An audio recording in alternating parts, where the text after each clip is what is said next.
ভয় দেখান যে কোরআনের আইন যদি কায়েম হয় তাহলে কিন্তু হাত কেটে ফেলবে। আরে ভাই, আপনি যদি চুরি না করেন আপনার তো হাত কাটবে না।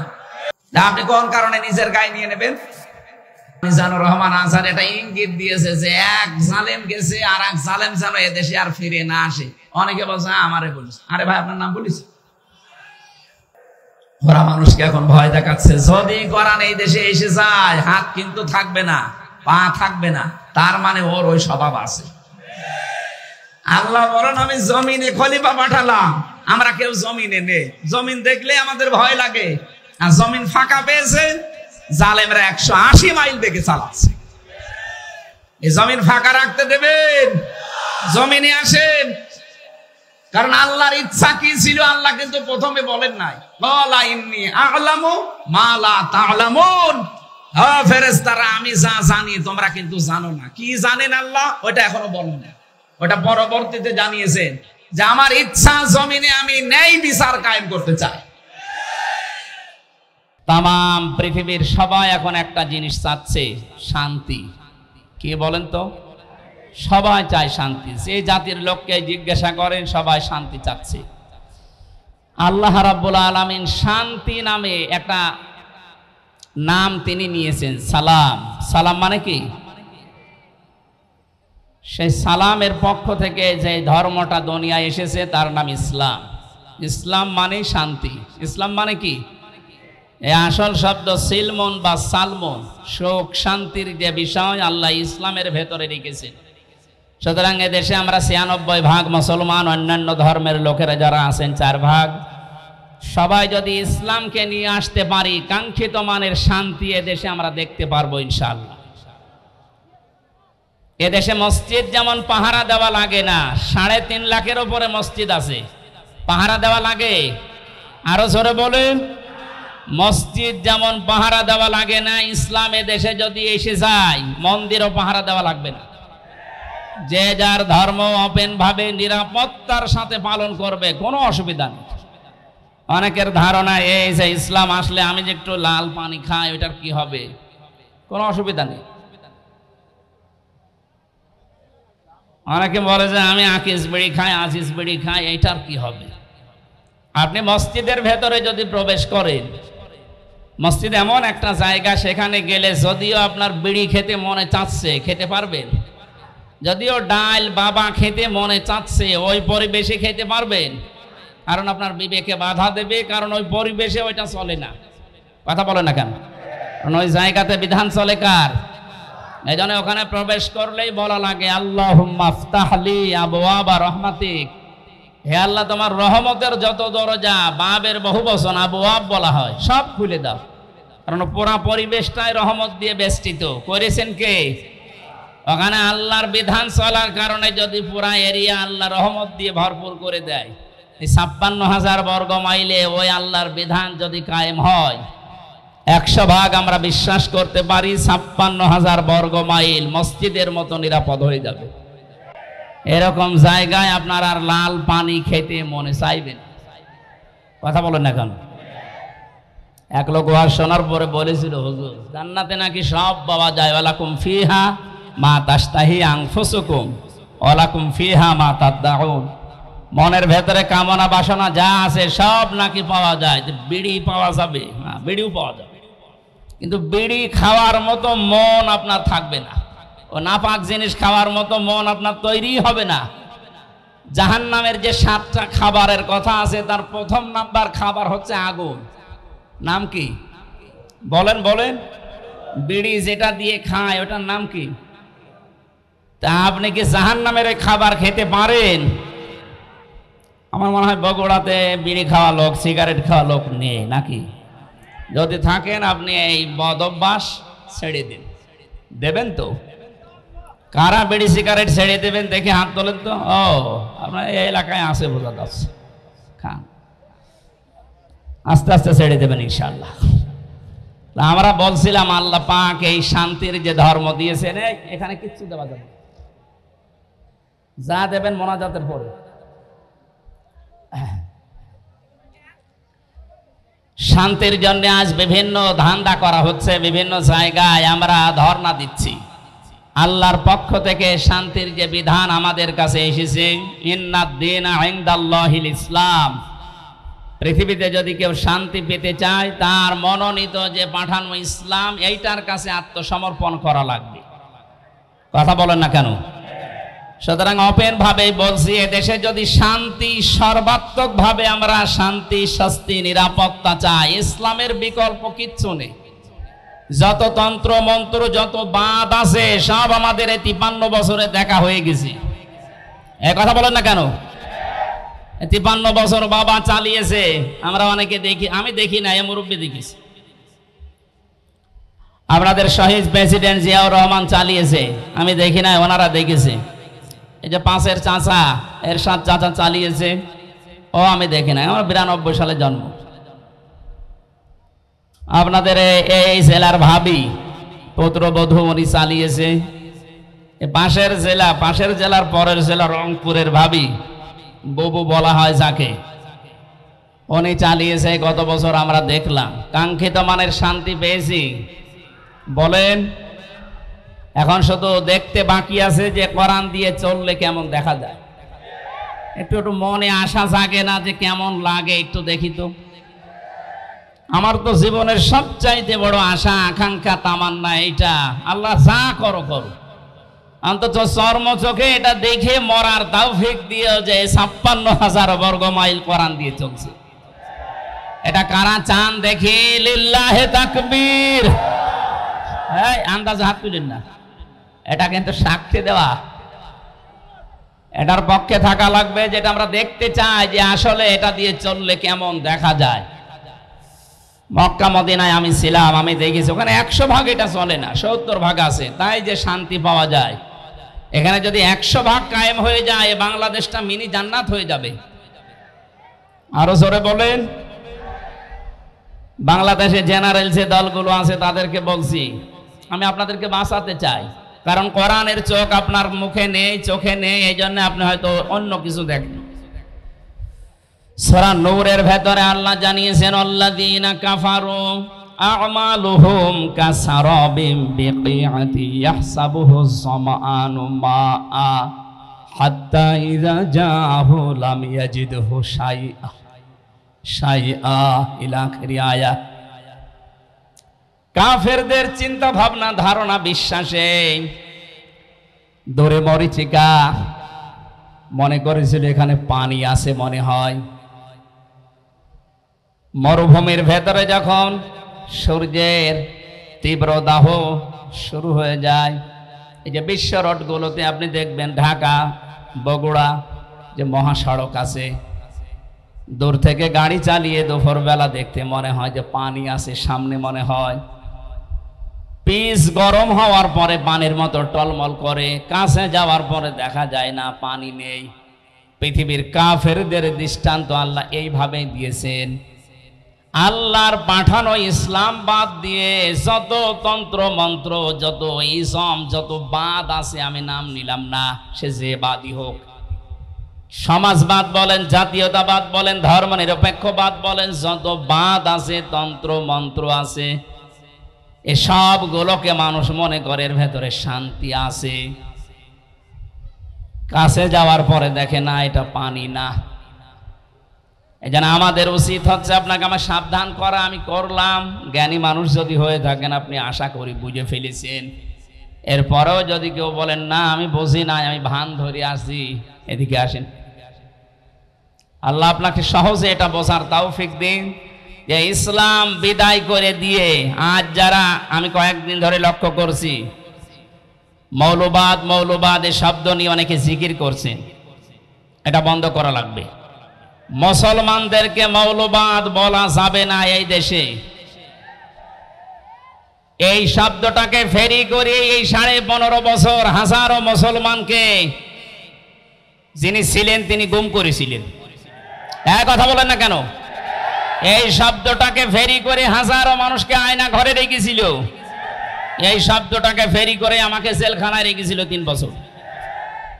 এটা দাদাদের পক্ষ থেকে দেওয়া আন্তর্জাতিক একটা ষড়যন্ত্র। এখানে যারা পা দিচ্ছেন আপনি ওই জালেমদের মতো মাজা ভাঙবে। সুতরাং এই শব্দ যেন কোনো মুসলমানের আগে পরে লাগানো না হয়, যেন আমরা মৌলবাদ চাই না। তা আপনি কি চান? মৌল শব্দ এসেছে মূল থেকে। মূল মানে এ পৃথিবীর মূল আমার আল্লাহ। এক কথা বলেন না কেন? মূল হচ্ছে নবীজি। আল্লাহ নবী যদি না থাকে তে থাকবে কি? সুতরাং এই পৃথিবীতে মৌলবাদ এটাকে যদি কেউ গালি দেয়, সে যেন সরাসরি আল্লাহকে গালি দেয়। গালি হিসাবে এটা ব্যবহার করা না, এই ফেরি আর করা যাবে না। আপনি ষড়যন্ত্রে পা দিয়ে আবার না জানি কোন বিপদ ডেকে আনতে চাচ্ছেন। বুঝে হোক না বুঝে হোক, এটা যদি কেউ করে থাকে, এই শব্দ যেন আর কারো মুখে আমরা না শুনি। কথা বুঝতেছেন? গত 2 দিন দেখতে পাচ্ছি দিল্লি থেকে বিশ্বনবী মোহাম্মদ রাসূলুল্লাহ এবং তার জামাই হযরতে আলীকে নিয়ে ব্যঙ্গাত্মক করে কার্টুন ছাপিয়েছে, অপমান করছে। হঠাৎ করে কই এতদিন তো আমরা কিছু দেখলাম না, হঠাৎ এখন এসা গান দিল মানে? এ সরসরি আপনাকে কে দিচ্ছে? বাংলাদেশে এখন ওনাদের দুর্গা পূজা শুরু হবে, ওনার চেষ্টায় আছে। ওরা মনে করছে বাংলাদেশের মুসলমানেরা এই দৃশ্য দেখে যদি এই সংখ্যালঘু যাদের নাম বলা হয়, কিসের সংখ্যালঘু? এদেশে কোনো সংখ্যালঘু নেই, সবাই আমরা সংখ্যাগুরু। কথা বলেন? এদেশে জন্ম নিয়েছে যে সেই এই দেশের মালিক। ওরা মনে করছে এই কথা তুলে দিয়ে এখন ওরা আলোচনা করবে, সমালোচনা করবে, শেষ পর্যন্ত কিছু মন্দিরে হামলা করবে না। আমরা অত পাগল না। এদেশে যারা মুসলিম সত্যিকার অর্থে, তারা মন্দির ভাঙা তো দূরের কথা, অন্যান্য ধর্মের দেবতাকে গালি দেওয়াও কোরআন নিষেধ করেছে।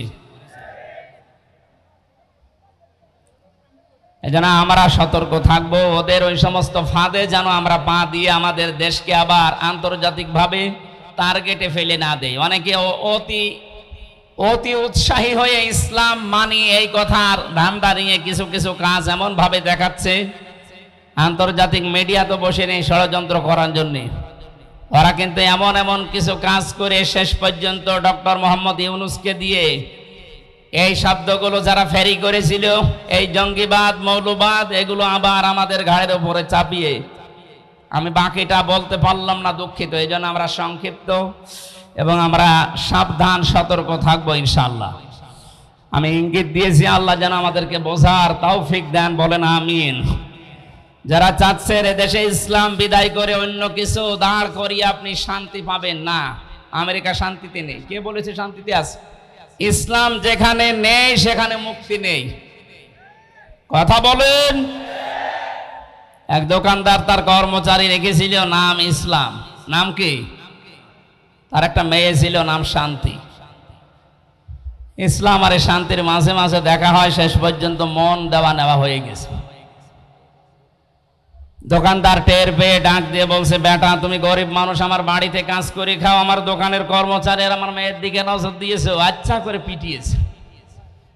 ইসলাম মনে মনে ভাবতেছে, মালিক আমার মেয়ের সাথে মিল করার কারণে আমারে মারধর করলে এই শান্তি কতদিন তোমার বাড়ি থাকে আমি না দেখে দম নেব না। স্টেশনে বগুড়ায় যে কল দিয়েছে, শান্তি তুমি কোথায়? বসে বাড়িতে। সাজগোজ করে চলে আসো, আজকে পালানো লাগবে। ইসলামের কথা মতো শান্তি সব কিছু নিয়ে পালিয়েছে। সকালবেলায় এই লোকটা রাস্তায় দৌড়াচ্ছে আর এলাকার মানুষকে বলছে, আমার শান্তি গেল কোথায়? লোকজন বলছে, শান্তি গেল কোথায় মানে? যে আমার মেয়ে শান্তিকে আমি খুঁজে পাচ্ছি না। লোকজন ডাক দিয়ে বলে, বেটা তোমার দোকানের সে কর্মচারী ইসলাম কোথায়? ওকে তো আমি মারধর দিয়ে বের করে দিয়েছি। মানুষজন বলে, তুমি কি মাথা খারাপ না পাগল? ইসলাম মারধর ধরে বের করে দিলে এখন শান্তি তালাশ করো? ইসলাম যেখানে আছে শান্তি ওখানে গেছে।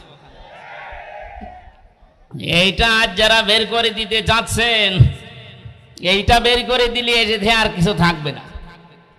কারণ এখানে ৯৬% মুসলমান। কত ভাগ? নামাজ কালাম কম পড়তে পারি, কিন্তু আল্লাহ রসুলের বিরুদ্ধে আমরা এই দেশে অন্তত ৯৬% মানুষের কেউ নেই। কথা বলে ঠিক কিনা? আল্লাহ আমাদেরকে সম্মতি দিন, বলেন আমিন। কোরআনে কারীম থেকে আমরা সূরা আনআমের ৮০, ৮১, ৮২ এই আয়াতগুলো তিলাওয়াত করেছি। আমি এত লম্বা কথা কোনো জায়গায় বলি না, বেশি হয়ে গেছে। আজকে সংক্ষেপ করছি আলোচনাটা, শুধু শিক্ষাগুলো নিয়ে আসার জন্য। খুব খেয়াল করে শুনবেন। আল্লাহ রাব্বুল আলামিন হযরত ইব্রাহিম আলাইহিস সালামের এবং তার বাবার কিছু কাহিনী এখানে তুলে ধরেছেন। শিরিক এবং ঈমান, এটা সেই পৃথিবীর লগ্নের পর থেকে আরম্ভ হয়েছে এই দুইটার সংঘর্ষ। কোন মানুষ যদি শান্তি, স্বস্তি, নিরাপত্তা চায়, সে যেন তার বিশ্বাসের সাথে অন্য কিছুকে যোগ না করে। এটা যারা যোগ করেছে, যুগে যুগে তাদের শান্তি, স্বস্তি, নিরাপত্তা হারিয়ে গেছে। আর যারা তাদের ঈমানের সাথে জুলুমকে, শিরিককে মিশ্রিত করেনি, আল্লাহ তাদেরকে শান্তিতে রেখেছে।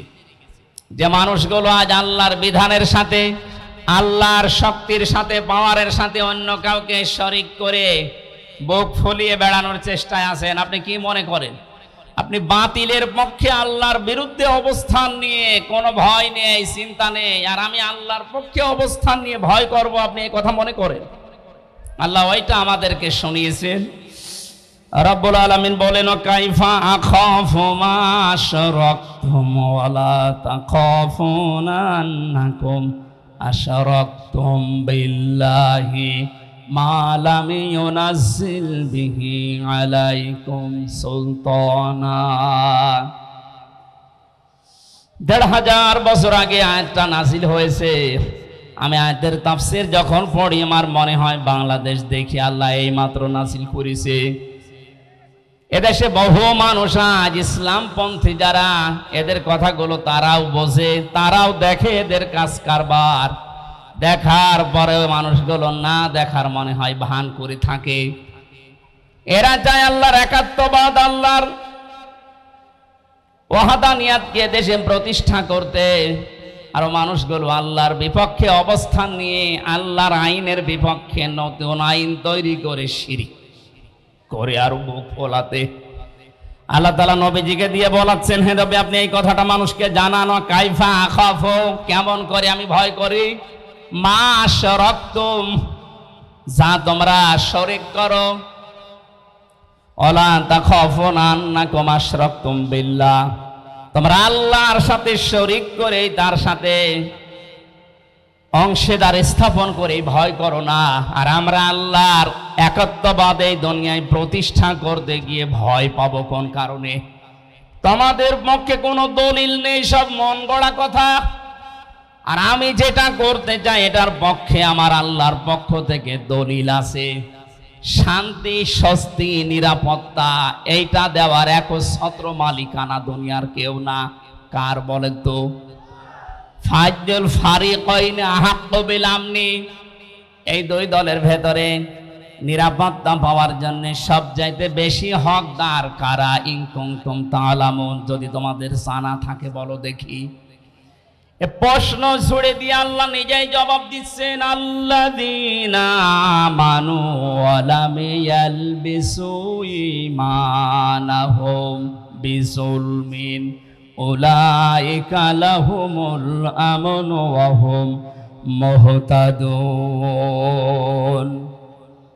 এই পৃথিবীতে শান্তি, স্বস্তি, নিরাপত্তা এ শব্দটা তাফসিরে বারবার আমি লেখা পেয়েছি, এজন্য উচ্চারণ করছি। তামাম দুনিয়ার মানুষ কিন্তু এইটাই চায় যে আমি শান্তিতে থাকতে চাই, আমি স্বস্তি চাই, আমি নিরাপত্তা চাই। আল্লাহ বলেন এটা আমি শুধুমাত্র নির্ধারিত করে দিলাম তাদের জন্য যারা দুনিয়ায় ঈমান আনে। জোরে বলেন সুবহানাল্লাহ। প্রশ্ন আসতে পারে, আমার তো ঈমান আছে, তারপর আমি শান্তি পাই না কেন? না, ঈমান যদি কেউ আনে, পরবর্তী শব্দ হচ্ছে ওয়ালাম ইয়ালবিসু ঈমানাহুম বিযুলমিন, সেই লোকটা যেন তার ঈমানকে জুলুমের সাথে মিশ্রণ না করে। আজ এই 15.5 বছরের দিকে আমরা তাকিয়ে দেখছি, অনেক উন্নয়ন আমাদের চর্মচোখে দেখানোর চেষ্টা চালানো হয়েছে, কিন্তু মানুষগুলো ঈমানের সাথে জুলুমকে, শিরিককে মিশ্রিত করার কারণে আল্লাহ শান্তি, স্বস্তি, নিরাপত্তা সব উঠিয়ে নিয়েছে। আমার কথার অর্থ বোঝেন? সুতরাং আমাদের ঈমান আছে, তখন আমরা শান্তি পাবো। যে সময় আমাদের ঈমানের সাথে নিরাপত্তা, স্বস্তি ফিরে আসবে, ওই সময় আমাদের ঈমানের সাথে যখন জুলুম মিশ্রিত না হবে, 15.5 বছরে যে প্রকার জুলুম হয়েছিল তার একটু বাস্তব উদাহরণে আয়না ঘরটা। দুনিয়ার আমি কিচ্ছু বাদ, সব কিছু বাদ দিয়ে দিলাম, শুধু এতটুকু যদি আপনার বিবেক থাকে ভাবেন তো, একটা মানুষকে 1 দিন 2 দিন 5 দিন না, একটা জীবিত মানুষকে 8 বছর মাটির নিচে 3.5 হাত ঘরের ভেতরে, কোনো আলো বাতাস কোনো শব্দ নেই সেখানে, আমি নিজেও 10 দিন ছিলাম। 8টা বছর মানুষকে ওখানে রেখে দিয়েছে, যার ইশারায় যে মানুষগুলো এর সাথে জড়িত। মাঝে মাঝেই ভাবতাম আল্লাহ যারা আমাদেরকে পাহারা দিয়ে গেল এরা বাড়িতে যে ঘুমায় কি করে, এত বড় ভয়ঙ্কর এত বড় কঠিন জায়গায় ওরা তো দেখে গেল, পাহারা দিয়ে গেল।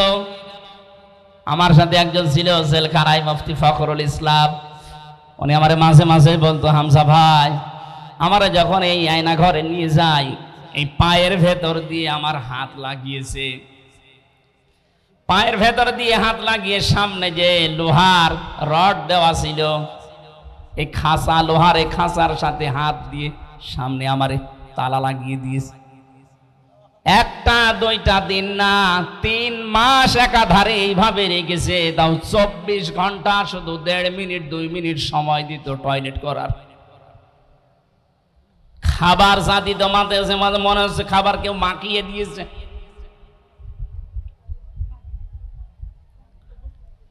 আপনি একটু বিবেক দিয়ে ভাবেন তো, একটা কোনো মানুষ যার ন্যূনতম বিবেক আছে, ঈমান না থাক বিবেক তো আছে আপনার, এটা মেনে নেওয়া সম্ভব? আপনি দাবি করছেন আমার ঈমান আছে, আমি তো শান্তি স্বস্তি নিরাপত্তা পাই না। আরে ভাই আপনার ঈমানের সাথে তো জুলুম মিশ্রিত। এখানে জুলুমের অর্থ তাফসিরে এসেছে জুলুম আই শিরিক। যাদের ঈমানের সাথে জুলুম মিশ্রিত থাকবে, শিরিক মিশ্রিত থাকবে, তাদের জীবন থেকে আল্লাহ শান্তি তুলে নেবে, স্বস্তি বাদ দিয়ে দেবে, নিরাপত্তা আল্লাহ নিজে তুলে নেবে। বলেন নাউজুবিল্লাহ। এই জুলুমের যখন একেবারে শেষ হয়ে যায় তখন আল্লাহ পাক ধরেন। কালকে একটা আয়াত পেয়েছিলাম কোরআনে কারিমে, আমি এর আগেও পড়েছি, কিন্তু আগস্টের 5 তারিখের সাথে দেখলাম আয়াতটা 100 ভাগ মিলে গেছে। সূরা আনামের 44 নম্বর আয়াতটা, ফালাম্মা নাসু মা যুক্কিরু বিহি ফাতাহনা আলাইহিম আবওয়াবা কুল্লা শাইইন। আল্লাহ পাক বলেন যখন এই মানুষগুলো আমার বিধান, আমার আইন, আমার কানুন তাদের কাছে যাবার পরে আস্তে আস্তে ভুলে গেল, তাদের শান্তির, তাদের ক্ষমতার, তাদের যে বাহনগুলো এগুলো আমি আল্লাহ আরো বাড়িয়ে দিলাম। লাফাতাহানা, আমি আল্লাহ খুলে দিলাম। ফাতাহানা আবওয়াবা কুল্লা শাইইন হাত্তা ইযা ফারিহু বিমা উতু। আমার এই নিয়ামত পাওয়ার পরে মানুষগুলো আরো বেশি আনন্দিত, এত আনন্দিত হয়েছিল যে পেছনের কোনো কথা তাদের আর মনে ছিল না। আয়াতটা নাযিল হয়েছে 1500 বছর আগে, অথচ 15.5 বছরের সাথে মিলালে আমার মনে হচ্ছে মিলে যাচ্ছে। 2006 সালে এই অক্টোবরের 28 তারিখে যারা পিটিয়ে মানুষ হত্যা করে ড্যান্স দিয়েছিল লাশের উপরে, এটা দেখার পরে ওই সময় আমি চিন্তা করেছিলাম আল্লাহ এরাও মানুষ? আমার মনে হয় না। কোন জায়গা থেকে যেন একবার তাফসির মাহফিল শেষ করে বাড়ি যাচ্ছিলাম, বাসের পেছনে ছিলাম বসা, ড্রাইভারের মাঝখানে দেখলাম রাস্তায় একটা কুকুর পড়ে আছে মরে। ড্রাইভার সাহেব মাঝখান দিয়ে না দিয়ে বাম দিয়ে চালিয়ে দিল, তো গাড়িটা ঝাঁকি দিয়ে উঠেছে। ড্রাইভারকে বললাম ভাই আপনি এমন করলেন কেন? ড্রাইভার আমারে বলে হুজুর আপনি দেখতে পাচ্ছেন না যে একটা কুকুর মরে পড়ে আছে? আমি মরা কুকুরের ওপর আবার গাড়ি চালিয়ে দেব, আমার বিবেক নেই? আমি বললাম ভাই ও তো মরা কুকুর, ও মরে গেছে, ওকে মারলে কি আর না মারলে কি?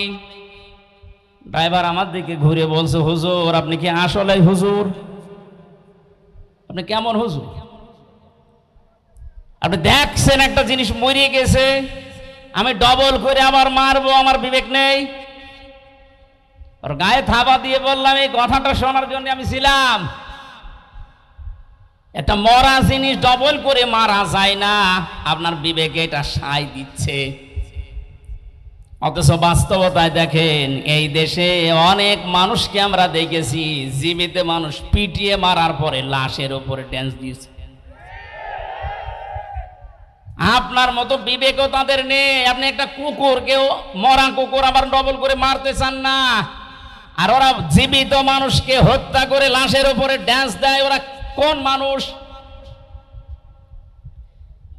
এটা দেখার পরেই ভেবেছিলাম না, আল্লাহ এরকম এত বড় নৃশংস কাজ যারা করতে পারে তাদেরকে আল্লাহ দুনিয়ায় কোনোদিন শান্তি দেবে না। ক্ষমতা পাওয়ার তাদের হাতে আল্লাহ দেওয়া সম্ভব না, কিন্তু দেখলাম না, ঠিক 2 বছর পর আল্লাহ তাদেরকে 9 সালে দিয়েছে। কথা বলেন না কেন? দিল 9 বছর, 5 বছর পরে মনে করলাম 13 সালে যা কেমন হয় পড়ে যাবে, তো না, 13 সালের পরে দেখি না 18 সালে আবার আল্লাহ ওদেরকেই দিয়েছে। 18 সালের পরে মনে করলাম না, আর টেকা সম্ভব না।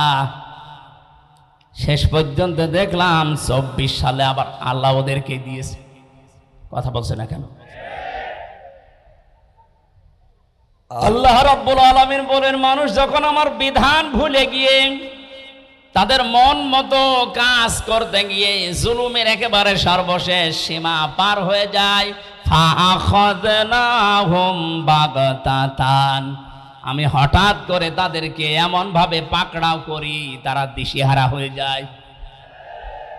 1500 বছর পরে 2024 সালের 5 আগস্টের দিকে তাকান, 100 ভাগ একটা মিলে যাচ্ছে। কোন স্মরণ ছিল আল্লাহর কথা? যার ন্যূনতম স্মরণ থাকবে আল্লাহর ভাষা যে আমাকে কিন্তু জবাব দেওয়া লাগবে, সে কোনোদিন আয়না ঘরের দায়িত্ব পালন করে সে খাবার খেতে পারে না।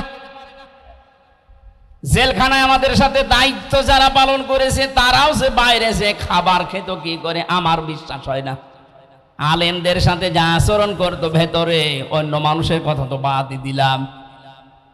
আল্লাহর আয়াতগুলো, আল্লাহর বিধানগুলো পুরাটা ভুলে গিয়েছিল। ইন্নামা নুমলি লাহুম লিয়াজদাদু ইসমা, মানুষের পাপের বোঝা যখন পরিপূর্ণ হয়ে যায়, ওয়ালাহুম আযাবুম মুহিন, তখন আল্লাহ অপমানজনক শাস্তি তার উপরে ফেলে দেয়। এত অপমান আল্লাহ পৃথিবীর ইতিহাসে কাউকে করেছে বলে আমার মনে হয় না। যে অপমান করেছে কালামানিককে, কলার পাতায় শুইয়েছে, বিসি উড়ে গেছে। কথা বলে না কেন? আমার তো 1500 বছরের ইতিহাস আমি যতটুকু পড়ি, কাউকে এত বড় অপমান করেছে বলে আমার মনে হয় না। এর চাইতে আল্লাহ কি করবে? 3 বছর জেল খাটা সহ, আয়না ঘরে 10 দিন থাকা সহ যত কষ্ট এই 15.5 বছরে পেয়েছি, একদিনে আমার মন শান্ত হয়ে গেছে যখন দেখেছি কালামানিকের বিচি উড়ে গেছে। আমার আর কিচ্ছু চাওয়ার নেই, আল্লাহর কাছে সব চাওয়া শেষ।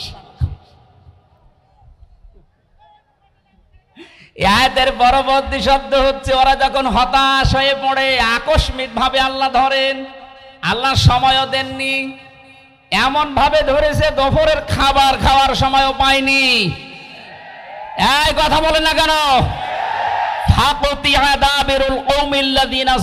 আমি আল্লাহ নিজে জালেমদের শিকড় কেটে দেই। আল্লাহ কেটে দিয়েছে, এর বাস্তব প্রমাণ এই বাংলাদেশ। কোন জালেমের এখন ক্ষমতা আছে মাথা চাড়া দিয়ে ওঠা? শয়তান শয়তানি করার জায়গা পাচ্ছে না। মাঝে মাঝে ওই দেশ থেকে কল রেকর্ড ফাঁস করছে, মনে করছে দেশের মানুষ বোকা, কিছু বোঝে না। আরে ভাই, নিজে কল করে একজনকে দিয়ে, নিজে রেকর্ড করে, নিজে আবার কথাবার্তা ওগুলো মানুষের কাছে পাঠায়। এই ধান্দাবাজি, এই প্রতারণা কিন্তু এদেশের মানুষ বুঝে ফেলেছে। আপনি যার সাথে মোবাইলে কথা বলছেন, কোন নাম করা মানুষের সাথে তো কথা বলতে দেখি না। কোথায় কোন অসপাড়া গায়ে কোন কে, তার পরিচয় কেউ জানে না। তার সাথে আগে থেকে লিঙ্ক করে কথাগুলো কি বলা লাগবে সব সেট করে রাখে। ওই কথাগুলো নিজে 3-4 মিনিট বলার পরে ওইটা আবার এডিটিং করে কল রেকর্ড ছেড়ে দিচ্ছে, মানুষ যেন ভয় পায়। গোপালগঞ্জে সেই দিন শুনলাম এক লোকের জন্মদিন নাকি পালন করতে দেয়নি। জারি হোক, এই জন্য ওসি সাহেব যারা জন্মদিন পালন করার জন্য গেছে তাদেরকে নিষেধ করেছে, না এই জন্মদিন পালন করা যাবে না, কারণ এটা ইসলামে নেই। কারো জন্মদিন মৃত্যুদিন পালন করা লাগবে, ইসলামে আছে? ওসি সাহেব আল্লাহর ঘোষণা রসুলের ঘোষণা অনুযায়ী কাজ করেনি। এটা দেখলাম উনি ওখানে জানাচ্ছে মায়ের কাছে যে মা এই হচ্ছে। উনি ওখান থেকে বুদ্ধি দিচ্ছে, ওসি সাহেবের নাম লিস্ট করে রাখো, আমি যদি কোনোদিন আসি ওকে আমি দেখে নেব, তুমি আসো। বড় আশা করে আছে যে উনি চট করে ঢুকে পড়বে আর দেশের মানুষ ফট করে আয়না ঘরে ঢুকিয়ে দেবে। আর যতটুকু বিশ্বাস, এই দেশের 18 কোটি মানুষ যদি ওনাকে মাফ করে দেয়, ব্যারিস্টার আরমানের বউ জীবনও মাফ করবে না। আমার ওই ছোট মেয়ে ফারিহা জান্নাত তো মাফ করবে না। কোন অপরাধ ছিল? আমার তো কয়েকদিন আগে দেখলাম মামলাগুলো সব খালাস করে দিয়েছে। তার মানে বিচারক কর্তৃক আদালত কর্তৃক প্রমাণিত যে আমার কোনো দোষ নেই, যে মামলা দিয়েছিল আমি নির্দোষ। আমি চাই এই দেশে যে মানুষগুলোকে দিয়ে জুলুম করানো হয়েছে, মামলার আয়ু থেকে শুরু করে একেবারে ওই পালানো পর্যন্ত, যারাই জড়িত ছিল, এ দেশের 1 লাখের উপরে মানুষ এখন জেলখানায়, তার 100 জনের 70 জনই কিছু জানে না, আন্দাজে জেল খাটতেছে। যারা 2 বছর 5 বছর 10 বছর পরে নিরপরাধ প্রমাণ হয় যে কোনো দোষ নেই, তখন ছেড়ে দেওয়া লাগে। সুতরাং এই মানুষগুলো আমি চাই যারা এই জুলুমের সাথে জড়িত, একটা মানুষকে জেলে দিলে তার পরিবারের সব ধ্বংস হয়ে যায়। আমার 2টা মেয়ের খোঁজ 3 বছরে কে নিয়েছে? আমার ম্যাডামের, আমার মা বাবার। প্রত্যেক মাসে মাসে তো মামলা তুলতে আছে, 33 বারের উপরে আমার মামলা তুলেছে, তো জামিন দেয়নি। অথচ সেই বিচারক এই কয়েকদিন আগে পুরাটা খালাস করে দিয়েছে। মামলাটা হাতে নিয়ে আমার সামনে তো ছিলাম আমি, আমারে বলছে যে এ কি বিচার করবে, এর ভেতরে কোনো মাল নেই, যা। আমি বলতেও গেলাম যে স্যার মাননীয় আদালতে এই মামলা তো 3 বছর আপনার হাতে ছিল, তখন তো বলেননি, এখন বলছেন কোনো মাল নেই, কি দেখে বিচার করব? সব ফেলে দিলেন। এই 3 বছর আগে যদি এরকম টান মেরে ফেলে দিতেন তাহলে তো আমার 3 বছর জেলে থাকা লাগে না। এইটাই বলতো যে হুজুর আমার কিছু করার নেই, উপরের নির্দেশ, হাত বাঁধা ছিল। কথা বলে না কেন? এরকম হাত বাঁধা কি শুধু ওই বিচারকের ছিল? এদেশে 1628টা চেয়ার, শুধু একটা চেয়ারের হাত খোলা ছিল, বাকি সবগুলোর ছিল হাত বাঁধা। এজন্য তাদের ইচ্ছা থাকার পরেও তারা ন্যায় বিচার করতে পারেনি। কোনদিন একটা বিবেক সম্পন্ন মানুষের এই জুলুম দেখার পরে সহ্য করা সম্ভব না, কিন্তু হাত বাঁধা। ওনার হাত খুলে যাওয়ার পরে আর 1 সেকেন্ডও দেরি করে না, সব খারিজ করে দিয়েছে। আমরা চাই রাষ্ট্র সংস্কার যখন আরম্ভ হয়েছে, এ দেশে যাদের হাত এরকম বাঁধা ছিল, এই 1628টা চেয়ারের কোনো হাত যেন আর বাঁধা না থাকে। সবার হাত আমরা আবু সাইদের মতো খোলা দেখতে চাই। কথা বলুন। দায়িত্বে যারা আছে থাক, আমার কোনো আফসোস নেই, নিষেধও নেই, কিন্তু আমরা কারো হাত বাঁধা দেখতে চাই না। প্রশাসনের চেয়ারে যারা আছে, বিচারকের চেয়ারে যারা আছে, হাত খুলে দেন, এদের দ্বারাই ন্যায় বিচার করা সম্ভব। এরা মানুষ না? এদের বেবি বাল বাচ্চা বউ নেই? ওরা বাধ্য হয়েছে এই কাজগুলো করতে। সুতরাং এই জুলুমের সাথে যারা মিশ্রণ করে দিয়েছেন, নিজের ঈমান থাকার পরেও আপনি শান্তিতে, স্বস্তিতে, নিরাপত্তার সাথে থাকতে পারবেন না। এ ঘোষণা কার? আল্লাযীনা আমানু ওয়া লাম ইয়ালবিসু ঈমানাহুম বিজুলমিন। যারা ঈমান আনে কিন্তু তাদের ঈমানকে জুলুমের সাথে মিশ্রণ করে ফেলে, তাদেরকে আমি আল্লাহ শান্তিতে থাকতে দেই না। বাস্তব আমরা এখন দেখতে পাচ্ছি, কেউ শান্তিতে আছে? মনে করেছিল আমি আরামে থাকবো, যাদের দ্বারা আরামে থাকবে তারাই ধরিয়ে দিয়েছে। এই যে দীপমণির নাম শুনলাম, উনি ওনার বোনের বাড়িতে পালিয়েছিল। বোনের ছেলে মোবাইল টিপছিল, নিষেধ করে যে ওই মোবাইল টেপা বাদ দিয়ে পড়াশোনা কর। ও ছেলেটা বিরক্ত হয়ে গিয়ে 999-এ কল দিয়ে এই পুলিশ ভাইদের কাছে। আপনাকে আল্লাহ শান্তিতে থাকতে দেবে না। যারা জুলুম করে আর যারা জুলুমের সাপোর্ট করে, এই মানুষগুলো নবীর উম্মত থেকে বের হয়ে যায়। কত বড় কথা লিখে লক্ষ্য করেন, যারা জুলুম করে আর যারা জেনে শুনে জুলুমের সাপোর্ট করে এরা নবীর উম্মতের বাইরের লোক। এদেশে আমরা অনেককে এরকম দেখতে পেয়েছি। সুতরাং আপনাকে আল্লাহ শান্তিতে, স্বস্তিতে, নিরাপত্তায় থাকতে দেবে কোন কারণে? বিডিআর বিদ্রোহের নামে হাজার হাজার মানুষকে বিনা কারণে তাদের মুখের ভাষা, তাদের মুখের কান্না, চোখের পানি দেখলে আল্লাহর আরশ পর্যন্ত কেঁপে যায়। এই 3 বছরে 900-র উপরে বিডিআরের সাথে আমার দেখা। কত মানুষ 1 মাস পরে রিটায়ার্ড হয়ে বাড়িতে যে বউ বাচ্চা নিয়ে থাকবে, অথচ 14 বছর জেল খাটতেছে। রাতে তাহাজ্জুদ পড়তে যখন উঠতাম দেখতাম এই মুরব্বী মানুষ, এরকম মুরব্বী মানুষ 14 বছর জেলে আছে। রাতের বেলা ঘুমের ভেতরে ঘুম থেকে উঠে এমন একটা আওয়াজ দিত, আমার মনে হয় আরো সে চলে যায়। 60 বছর 65 বছরের এই মুরব্বী মানুষ চোখের পানি ফেলে কাঁদতো, হামজা ভাই জীবন আর 1 মাস পরে রিটায়ার্ড হয়ে যেতাম, বিনা কারণে কিচ্ছু জানি না। যদি শাস্তিও দিয়ে দিত মাত্র 7 বছর জেল হইতো, অথচ 15 বছর পড়ে আছি। কি জবাব দেবেন আপনি এই জুলুমের? জালেম এই শব্দটা শুনলে আমার ভয় লাগে, কারণ জালেমরা হামজার টার্গেট না। আমির জামাত ডাক্তার শফিকুর রহমান ঘোষণা দিয়েছেন আমরা মাফ করে দিলাম, কিন্তু ভিকটিম যারা জুলুমের শিকার তারা যদি কিছু করে আমরা কিছু বলতে পারবো না, কারণ তারা এই জালেমরা আল্লাহর মামলার আসামি। জালেমরা মামলার আসামি কার? এটা তো আমি বানালাম নাকি? সূরা শুরা 42 নম্বর আয়াত 25 নম্বর পারার 6 নম্বর পৃষ্ঠার 13 নম্বর লাইনে আছে। আমি যত তাফসীর পড়েছি বিশ্ববিদ্যালয়ে থাকাকালীন সব মুফাসসির আয়াতের ব্যাপারে একমত। খুব ভালো করে শুনেন, ইন্নামাস সাবিলু আলাল্লাযীনা ইয়াযলিমুনান নাস। অবশ্যই আমি আল্লাহ মামলা দায়ের করব। এই এদিকে তাকান, অবশ্যই আমি আল্লাহ মামলা দায়ের করব তাদের বিরুদ্ধে যারা মানুষ হয়ে মানুষের উপরে জুলুম করেছে। এই আয়াতটা বাংলাদেশের সাথে মিলান, আমার তো মনে হয় অনেকের জীবনে এটা মিলে যাচ্ছে।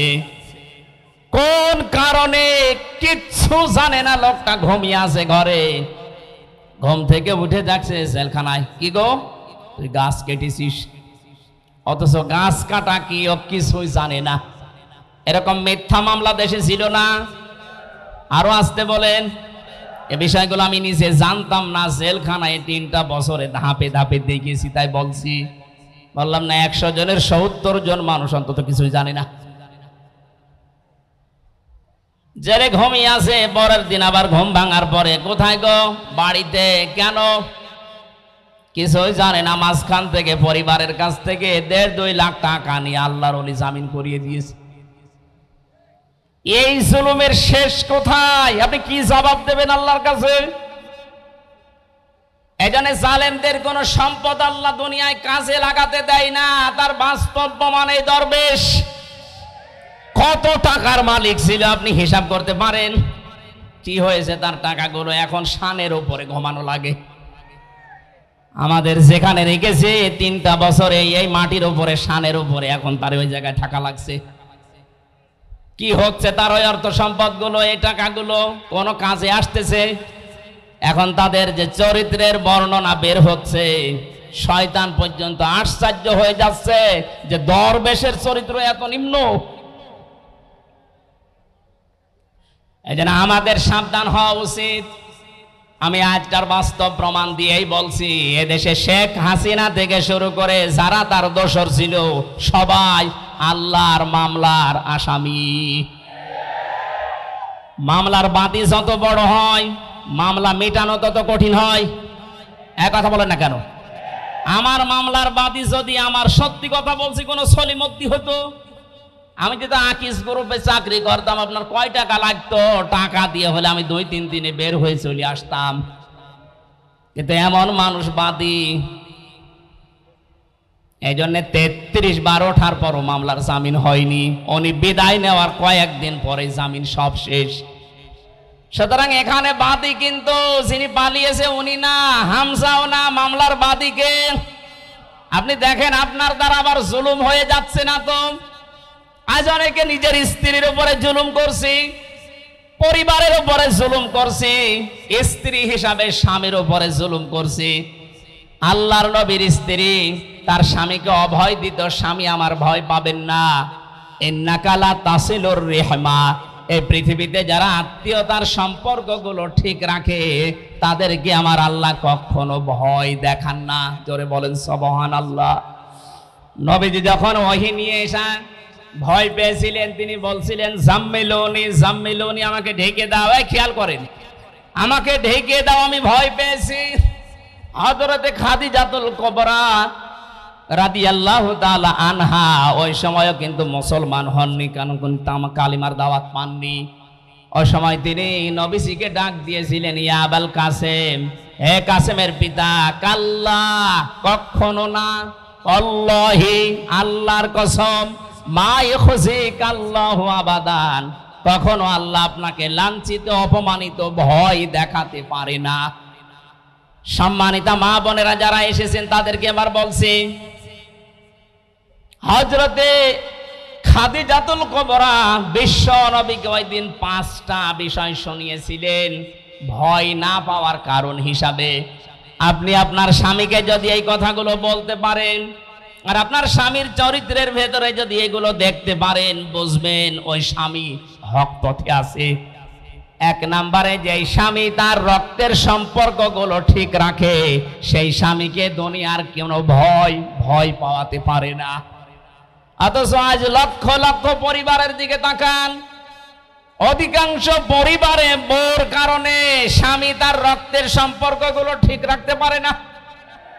এই কথা বলছেন? স্বামীর রক্তের সম্পর্ক ছিল তার ফুফুর সাথে, তার চাচার সাথে, তার ভাইয়ের সাথে, তার বোনের সাথে। এমন বউ পেয়েছে নামাজ পড়ে, রোজা রাখে, কালো বোরকা পরে, কিন্তু এগুলোর সাথে আমার আসল সম্পর্ক যেগুলো হক আদায় করা দরকার এগুলো করতে গেলে ওর আর মন পাওয়া যায় না। এমন বউ দেশে নেই। আপনি নামাজ রোজা কালো বোরকা পরে জাহান্নামে যাবেন। নবীজি জানিয়েছেন, কোন স্ত্রী লোক যদি চায় যে তার স্বামীর হায়াত আরো বেড়ে যাক, তার স্বামীর মান সম্মান, টাকা পয়সা, অর্থ সম্পদ, প্রভাব প্রতিপত্তি, ক্ষমতা দুনিয়ায় বাড়তেই থাক, তাহলে সেই মহিলা যেন সব সময় তাকিদ দেয় তার স্বামীকে, স্বামী তুমি যা করো না কেন সম্পর্কগুলো রক্তের ঠিক রাখো। কিন্তু আজ হাজারো পরিবারে এরকম মহিলা পাওয়া যাচ্ছে না, অথচ নামাজ পড়ে। এক কথা বুঝতেছেন না? মা বোন যারা এসেছেন, নবীর স্ত্রীর মতো এই চরিত্র আপনাদের থাকা লাগবে, তারপরে খাদিজার সাথে জান্নাত। আপনার স্বামীকে আপনি সব সময় তাকিদ দেবেন, সাহায্য করবেন, তুমি যা করো করো, কিন্তু নিজের স্ত্রী হয়ে আমি তোমাকে বলছি যতগুলো সম্পর্ক আছে রক্তের, আমাদের যা হয় হোক, এদের সাথে ঠিক রাখো, আল্লাহ নিজে পুষিয়ে দেবেন। সুবহানাল্লাহ বলেন। 2 নম্বরে হযরতে খাদিজা বলেছিলেন, আতাহমিলুল কাল্লা, হে স্বামী, কখনো আপনাকে আল্লাহ ভয় দেখাতে পারেন না, কারণ আপনি মানুষের বোঝা হালকা করে দেন। এই শব্দটা আমি এখন পর্যন্ত, এতদিন পর্যন্ত ভালো বুঝতাম না, এখন গভীরে চিন্তা ভাবনা করে দেখছি যে এর ভেতরে এত কথা খাদিজা বলেছিলেন। হে স্বামী, আপনি মানুষের বোঝা হালকা করে দেন। এটা নবীর চরিত্র ছিল, তিনি বোঝা হালকা করে দিতেন। আর আমরা এমন উম্মত হয়ে দাঁড়িয়েছি, মানুষের বোঝা হালকা করা দূরের কথা, মানুষের বোঝা আরো বাড়িয়ে দিচ্ছি। 850 বছর আগে পালিয়েছিল লক্ষণ সেন, আর তার পেতাত্তা পালিয়েছে 5 আগস্টে। উনি যাওয়ার সময় বলে গিয়েছে সেনাপ্রধানকে নাকি, যে যাবার পরে এমন এমন কাজ তোমরা করবা যেন এ দেশ 2 মাসের বেশি টিকতে না পারে। এতটুকু বললেও হতো। বারবার এখন মানুষকে উনি জানাচ্ছেন যে দেশ আর 1 মাসের বেশি চলবে না, কিভাবে চলে আমি দেখব, কারণ আমি যা করে এসেছি এত ঋণ এ দেশের মানুষ শোধ দিতে পারবে না। এত ঋণের বোঝা আপনি রেখে গেলেন, আমার মেয়ে হয়েছে কয়েকদিন আগে, 7-8 দিন হয়ে গেল, ওর মাথার উপর এখন 1 লাখ টাকা ঋণ। কি আমি বানিয়ে বলছি? এদেশের প্রতিটি মানুষের মাথা পিছু ঋণ এখন 1 লাখ। ঋণের বোঝাগুলো দিয়ে গেলেন আপনি, নবীর উম্মত দাবি করেন, 14 বার নাকি হজ করেছেন। কি করেছেন আপনি? নবীর আদর্শ ছিল তিনি মানুষের বোঝা হালকা করতেন, আর সবার বোঝা আপনি দিয়ে গেলেন। আগস্টের 5 তারিখের আগে কত মানুষের পরিবার ধ্বংস করেছেন, কত মানুষের হাত নেই, পা নেই, চোখ নেই, অন্ডকোষ পর্যন্ত নেই। এই মানুষগুলো এখন পরিবারের বোঝা। এই কথা বোঝেন? এই বোঝাগুলো যিনি বানিয়ে গেলেন উনি নবীর উম্মত হতে পারেন? আরো জোরে বলেন না। নবীর উম্মত যে না, সে নবীর উম্মত না, সুপারিশ পাবে। এজন্য আমাদের কাজ হবে আমরা মানুষের বোঝা হালকা করব। ডাক্তার শফিকুর রহমান এইটাই করে বেড়াচ্ছে সারা দেশে। যত মানুষ শহীদ হয়েছে 1880 জনের তালিকা আমরা পেয়েছি। প্রত্যেক পরিবারে 2 লক্ষ করে টাকা দিয়ে আসতেছে। টাকাওয়ালা মানুষ দেশে আর নেই। কিছুটা হলেও তো তাদের বোঝা হালকা হচ্ছে। এটা নবীর উম্মতের কাজ। কার কাজ? যারা মানুষের বোঝা হালকা করে দেয় তাদের ভয় আল্লাহ দূর করে দেয়। এই জন্য ওনার কোনো ভয় আছে? আমার সাথে ছেলে 4 দিন ছিল, আমি দেখেছি লোকটার কোনো ভয় নেই, নির্ভয় বানিয়ে দিয়েছে আল্লাহ। ওনার তাওয়াক্কুল, ওনার ইখলাস এত উপরে। অনেকে বাইরে থেকে উল্টাপাল্টা মন্তব্য করে, আরে বেটা কাছ থেকে দেখেছিস তার আমল। আমার মতো যুবক মানুষ, 33 বছর বয়স আমার, আমি 1.5 পারা 2 পারা কোরআন পড়তে গেলে নামাজে দাঁড়িয়ে পা লেগে যায়। আর ওনার এক একটা সেজদায় দেখতাম তাহাজ্জুদের নামাজে 40-45 মিনিটে 1 ঘন্টা কাটিয়ে দিচ্ছে। আপনি সমালোচনা করেন বাইরে বসে বসে। সারা দেশের মানুষের ভেতরে একটা মহব্বত আলাদা ভাবে আল্লাহ ওনার প্রতি তৈরি করে দিয়েছে। এমনি এমনি না। 15.5 বছর তো খেদমত করার নাম নিয়ে, তার উপর তো মানুষের মহব্বত নেই, আরো যত ঘেরা জন্মিয়েছে। কারণ মানুষের বোঝা তিনি তৈরি করে দিয়ে গেছেন এই দেশে। আর ইনি চেষ্টা করছেন মানুষের বোঝা যেন হালকা করা যায়। এই কথা বলেন না কেন? দলমত নির্বিশেষে আমাদের উচিত হবে নবীর উম্মত হিসাবে যদি দাবি করি, মানুষের বোঝা যেন আমরা হালকা করে দিতে পারি। বলেন আমিন। কত রকমের বোঝা আজ দিয়ে গেলেন। আমার তো বোঝা ছিল পরিবারে। 3টা বছর ওরা কি খেয়েছে না খেয়েছে আমি কিছুই জানি না, কারণ আমি যোগাযোগ বিচ্ছিন্ন ছিলাম।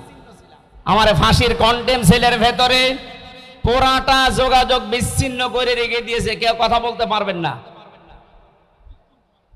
বাইরের মানুষগুলো বেশি আছে না জীবিত আছে? আমি জেলে থাকাকালীন আমার দাদা মরেছে, আমার নানা মারা গেছে, আমার নানি মারা গেছে, আমার একটা চাচাতো ভাই মরেছে। আমি কিচ্ছু জানি না, 3 বছর পরে জানলাম তো মরে গেছে। আপনি কোন কারণে কষ্টটা দিলেন? কি অপরাধ করেছিলাম আমি? কোরআনের কথাগুলো সঠিকভাবে তুলে ধরতাম, এইটাই আমার অপরাধ। অথচ আপনি এমন এমন মামলা আমার নামে দিয়েছে, শয়তানও বিশ্বাস করে। এই সিরাজগঞ্জের কোন ছেলে নাকি আমার ওয়াজ শুনি সংসদ ভাঙতে গেছে তরবারি নিয়ে। আরে বেটা, তরবারি নিয়ে সংসদ ভাঙা যায়? বোম মারলে ওড়ে না। এই যে সংসদের লোক বসে আছে না, তরবারি নিয়ে ভাঙা যায়? ওই মামলা দিয়ে কে কে বলেছে? বলে আমির হামজার ওয়াজ শুনি আমি উদ্বুদ্ধ হয়ে এসেছি। সেই পাগলকে দেখা হয়েছিল জেলখানা। এই আমার নাম বললি কোন কারণে? আমারে বলতে বলেছে। বলেন সুবহানাল্লাহ। বেচারকে মামলার যেই দিন ঢেসমেশ করে দিল ওই দিন হাসছিল। ও যে একটা মামলা হলো, কোন পাগল কোথায় কি করেছে? আমি এই কথা আপনি এই 3 বছর পরে বললেন। এটা যদি সেই প্রথম যখন মামলা উঠেছিল 7-8 দিন পরে ওই সময় বলে দিতেন যে না, এ মামলার কোনো ভিত্তি নেই, 3টা বছর আমার বাইরের জীবনে থাকা লাগতো, এই ভেতরে থাকা লাগতো না। কত রকমের বোঝা মানুষের মাথার উপরে চাপিয়ে দিচ্ছেন, আর আপনি নবীর উম্মত দাবি করছেন। আপনি শান্তি পাবেন, স্বস্তি পাবেন, নিরাপত্তা জীবনেও না। যারা মানুষের বোঝা হালকা করে দেয় আল্লাহ তাদেরকে শান্তি দেয়। সুবহানাল্লাহ বলতে পারেন নাই? আমাদের জীবন যতদিন আছে মানুষের বোঝা বাড়াবো না মানুষের বোঝা হালকা করব? যেখানে যতটুকু আছে মানুষের বোঝা হালকা করার চেষ্টা করেন। আপনার জীবনের বোঝা আল্লাহ হালকা করে দেবে ইনশাআল্লাহ। হযরতে খাদিজা এর পরে আরো অনেকগুলো কথা বলেছিলেন। আমরা যদি এখনো এই দেশে শান্তিতে বাঁচতে চাই, আমাদের যা ঈমান আছে ঈমানের সাথে যেন জুলুম মিশ্রিত না হয়, খুব সতর্ক থাকবেন। জুলুমের এখানে অর্থ হচ্ছে শিরিক, শিরিক যেন মিশ্রিত না হয়। উলাইকা লাহুমুল আমনু ওয়া হুম মুহতাদুন। আল্লাহ পাক বলেন এই মানুষগুলো, এইভাবে আল্লাহ দেখিয়েছেন, যারা তাদের ঈমানের সাথে জুলুম মিশ্রণ করবে না, শিরিক মেশাবে না, এই মানুষগুলোকে আমি আল্লাহ নিজে শান্তি দেব। আর এরাই হচ্ছে হেদায়েত প্রাপ্ত বান্দা বান্দি। জোরে বলেন আমিন। আল্লাহ এই বাস্তবতা আমরা যেন দেখতে পারি, তার পক্ষ থেকে শান্তি, স্বস্তি, নিরাপত্তা নিয়ে যেন এই দেশে বসবাস করতে পারি, সেই তৌফিক দান করুন। আমিন, আল্লাহুম্মা আমিন। খ্যাতনামা ইসলামিক স্কলারদের বক্তব্য শুনতে আমাদের সঙ্গেই থাকুন। নিয়মিত আপডেট পেতে সাবস্ক্রাইব করে বেল বাটনে প্রেস করুন। Rosary 24. Enjoy the Holy Quran.